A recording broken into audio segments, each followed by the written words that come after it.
Tensions are high in Florida as the sentencing phase is underway for Parkland school shooter Nicholas Cruz. Court is done for the day, but a little over an hour ago, we saw the judge throw the defense attorneys out of the courtroom.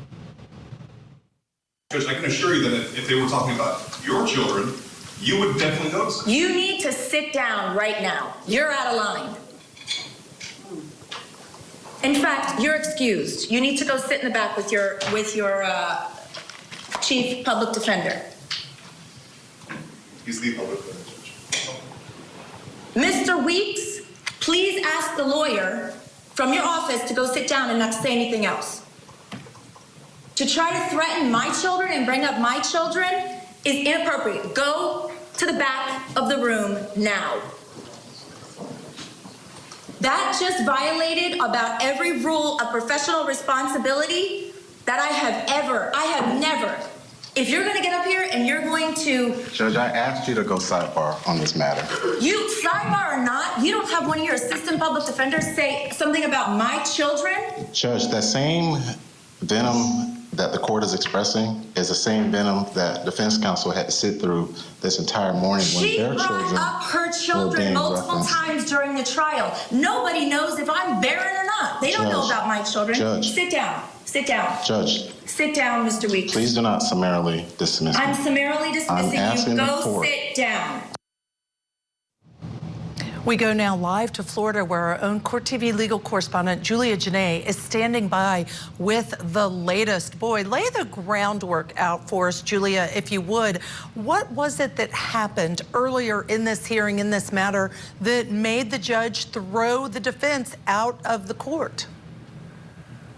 You know, it started with those emotionally raw victim impact statements that we were hearing throughout the day. We'd already heard from about 16 parents and a spouse and those who lost loved ones who were able to say unbridled what they thought, not only about this defendant, but also about the jury decision. And they were also taking aim at this defense team. So after those statements that were made by a parent, that's when we saw the attorney there, you saw speaking to the judge, David Wheeler. He objected, but that was actually after Chief Assistant Public Defender Melissa McNeil had already put on the record that she felt that these should not happen, that these kind of comments shouldn't happen during the victim impact statements, that they shouldn't address the jury. They shouldn't talk about how the jury made a mistake. They shouldn't talk about the defense team personally, and that they should not have done their job in sparing the life of this defendant. And it got personal when the judge talked to these two attorneys, not only David Wheeler, but also the public defender came in. We don't normally hear him speak. He's usually been here, but Gordon Weeks has not addressed the court publicly many times. But take a listen to part of what the judge had to say to Wheeler, and it had to do with something that we know about in a viral video, but it was not something that had much credibility until now. These people are upset about specific things that have gone on from that table, like shooting the middle finger up at this court and laughing and joking. Miss McNeil, be quiet. When these people have sat in this courtroom and watched this behavior from that table, and they want to say that they're not happy about it, what is the problem? A line that was perhaps inappropriate. What the judge is likely referring to is a small clip that has made circulation around the internet. It started on Reddit, and many people have pulled it out of one of the assistant public defenders, Tamara Curtis, where she is scratching her face, and it's towards the camera, and it's being done with her middle finger.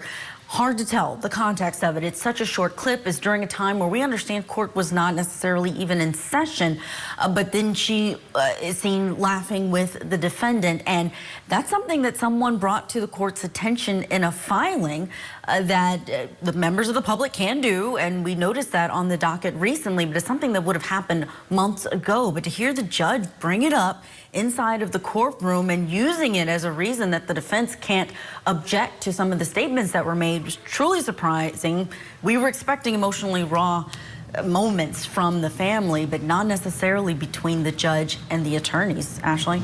Wow, Julia, I agree. I mean, it did go from a level of victim impact statements to an emotional, really personal attack and bringing up things that it allegedly, I think that's the point, allegedly happened in the courtroom at another time. So let's back it up one more step if we could, while I have you with all your expertise here.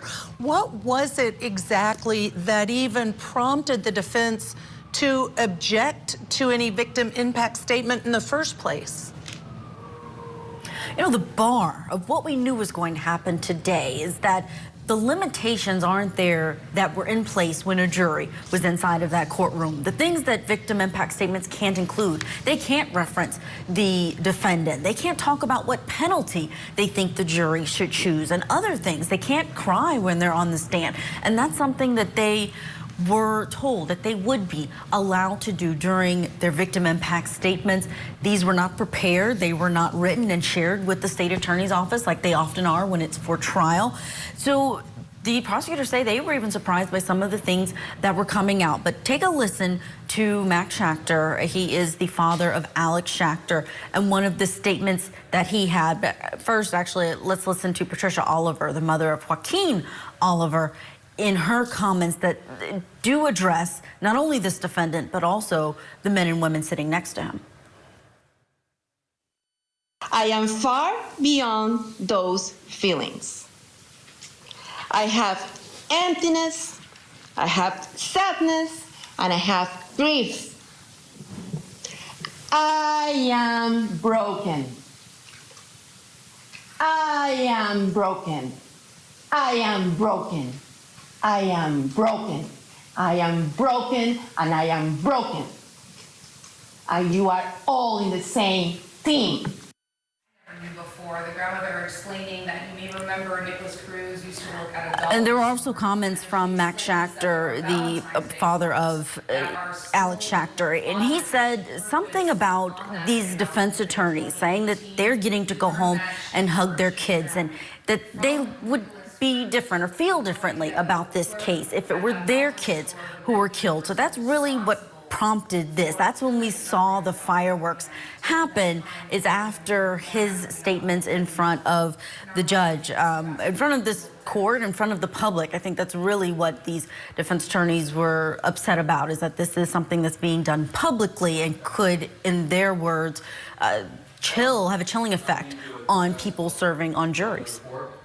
Julia, you know, again, I think that at the heart of this is what we all know legally, and that is every criminal defendant has the right to a defense, has the right to be represented by an attorney. And public defenders, I think, often don't necessarily represent that one individual, but rather our criminal justice system. So I must ask you, in watching all of this, what was, I mean, obviously the parts we've just been talking about, the tension in that courtroom, wow. Can't even imagine the emotion because of the victims, the poor victims, 17 people killed in the school massacre.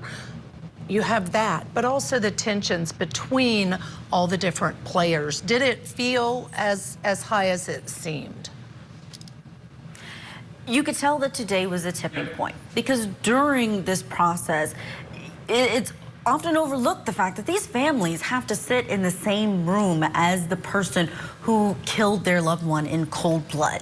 And day after day, they see him sitting there at the table, and there are times when his team is talking to him, they're laughing with him, he's writing things, and that's just the nature of cases. But in this case, when you have someone who so unabashedly said that he wanted to be a school shooter, that he wanted families to be in pain, and they are sitting there just yards from him every day, it's one thing to know that this defendant is going away, but it can weigh on you, I'd imagine, to see the interaction between the defense team and this person. We know this public defender's office, they didn't want this case. They many times asked to be taken off. They said that he made too much money or had access to too much money to be a recipient of public defender services. But ultimately, they were told by this court they had to stay on the case. They were not allowed to recuse themselves. So they did their job, was their position inside of that courtroom. Let's take a listen to one of the victims, one of the loved ones of the victims. Max Schechter, already mentioned him, but he also talked about something that he plans to do in the future when it comes to Florida law. The other very upsetting part of the victim impact statement was the restrictions that were placed on our statement. We were prohibited from talking about the murderer, the crime, and the punishment that he deserves. We wanted that creature to receive. To add insult to injury, the Florida state law instructed you to tell the jury to completely disregard everything that we had just said. It's not right, and I will work to fix this injustice for the next family. Both juror Melody Vinoy and Mr. Johnson said that the law failed the families, and I agree with them. And this all continues tomorrow, Judge Ashley. There are more families. We understand a group of six different families. So it could be multiple people who will address this court. And Judge Scherer is going to hand down that sentence. We'll be listening to whether she goes with consecutive sentences, which is what the prosecution wants, or concurrent ones. All right, concurrent meaning you just serve one of those versus the consecutive meaning one goes after the other. Thank you so much, Julia Jenae in Florida, for being with us today.